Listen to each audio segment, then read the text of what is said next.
ఢిల్లీలో కారు పేలుడు ఘటనపై దర్యాప్తు చేస్తున్న కొద్ది సంచలన విషయాలు బయటకొస్తున్నాయి. గడిచిన 2-3 రోజులుగా దేశవ్యాప్తంగా ఛేదిస్తున్న ఉగ్ర కుట్రకు ఈ పేలుడుతో లింక్ ఉండటం, ఈ భారీ కుట్రలో ఉన్నత విద్యావంతులైన 5 డాక్టర్లు కీలక సూత్రధారులుగా తేలడం అందరినీ ఆందోళనకు గురిచేస్తుంది. ఇక ఈ దాడి ఘటనపై దర్యాప్తు సంస్థలు ముమ్మరంగా దర్యాప్తు చేస్తున్నాయి.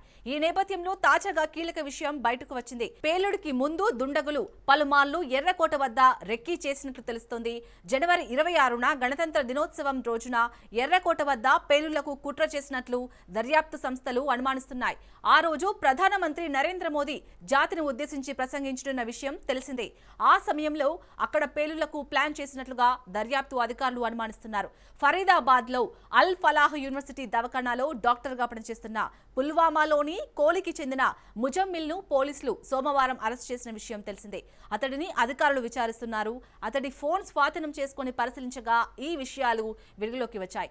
అతను పలుమార్లు ఎర్రకోటను సందర్శించినట్లు ఫోన్ డేటా ద్వారా తేలింది.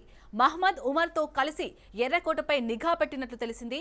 దీంతో అధికారులు ఈ ఘటనపై మరింత లోతుగా విచారణ చేపడుతున్నారు.